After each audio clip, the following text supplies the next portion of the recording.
Hello and welcome to the Evercade Retreat. Gene Joke here, and today I'm adding Roniu's Tale to my ever-growing list where I rank every Evercade game ever. So I figured with Halloween coming up that I would, throughout October I would have a bunch of vaguely horror-related games added to my ranking list, and this is the first. Because the plot of Roniu's Tale involves you trying to save a ghost girl, so that's Halloweenish enough, I suppose. Roniu's Tale is an aftermarket or indie NES puzzle game where you work your way through various dungeons, solving puzzles and making your way to the exit, essentially. Inspired by the likes of Solomon's Key and the Adventures of Lolo, it's described as a top-down head-scratching puzzler adventure. And there's a bit of a plot to it, as I mentioned earlier.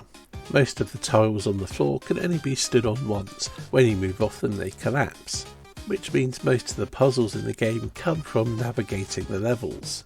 There are magical abilities you can get, allowing you to do things like pass through walls and what have you, or create extra blocks, things like that, and these naturally aid your quest. You'll also have to get various orbs and keys and things like that, as well as either defeat or avoid enemies.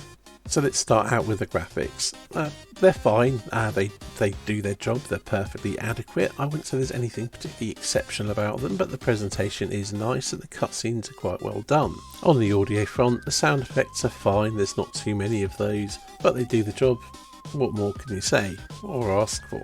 The music is generally quite, cheerful and jolly, but some of the tracks have a fairly spooky feel to them as well. Naturally, some are more catchy and enjoyable than others, but overall I think there's enough music tracks to stop getting too repetitive or grating on your nerves or anything like that.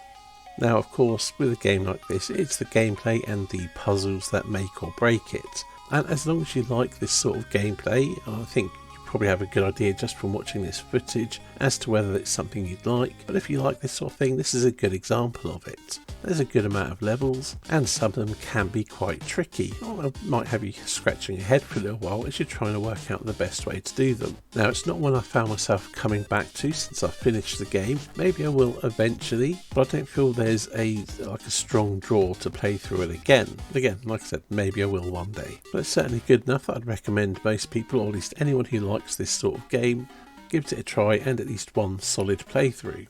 To place it on my overall ranking list of every Evercade game ever, I'm going to place it above Bridge Strike but below Creatures 2, which places it firmly in the, I like this, it's good kind of territory. Anyway, that's it for this video. Thank you for watching, and I'll see you in the next one.